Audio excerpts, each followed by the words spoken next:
So I am a consultant. I started as a biology major, basically studying. I want to be a doctor. I'm going to med school, but I have a lot of like care, a lot of focus, it's a high priority for me to focus on social justice or bettering the quality of life of fellow human beings. I think that's part of why I want to be a doctor, but I also think that that's very clinical and it doesn't reach as many people as necessarily I want to when I think about what I can do to improve society. So, for one thing, professional, yes, I want to be a doctor, but in terms of what is important to me and in terms of what is important to the community safety, helping people get access to things they need and just be treated like normal human beings while they're here on this planet with us. Those are my priorities. So that is why, although like my degree is in biology and why I've focused academically and professionally a lot on the medical field, I'm also very much interested in working on social justice projects and on things that from a perspective of people with lived experience who don't usually get a seat at the table, I am very interested in broadening those spaces and inviting more people to them. So that's how I started consulting, getting into grant writing and working with nonprofits with a specific focus in either nonviolence, assisting houseless people, or addiction and mental health services. Can you mention a little bit about some of the groups that you've worked with here in Portland?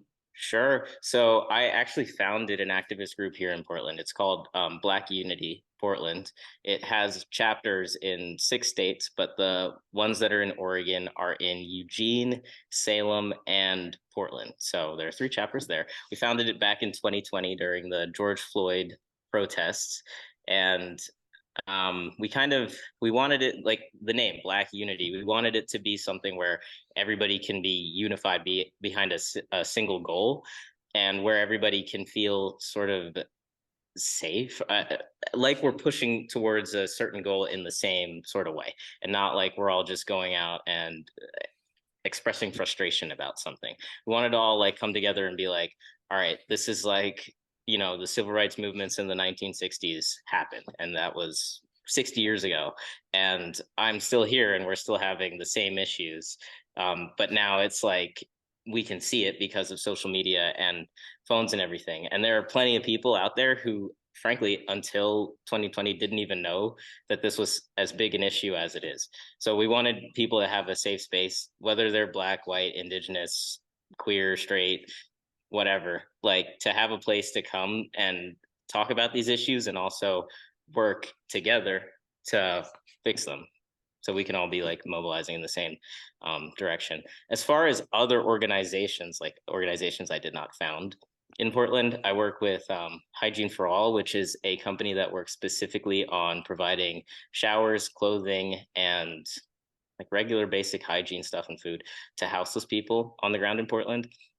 I work or have contracted for a company called Straightway Services, which also does similar things, except they're more focused on clothing, toy drives, and sort of reintegration. So they do a lot of education.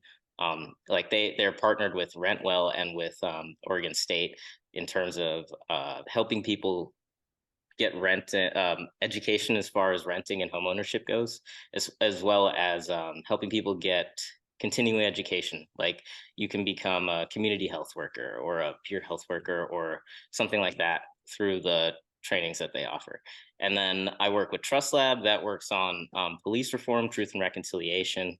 That's been obviously an agenda item for a lot of cities, I think, in the United States. So been working on getting the city of Portland and the police bureau to work together on that. Um, those are the 3 main companies that I worked for in Portland. So obviously, as I said, very, very community issue focused.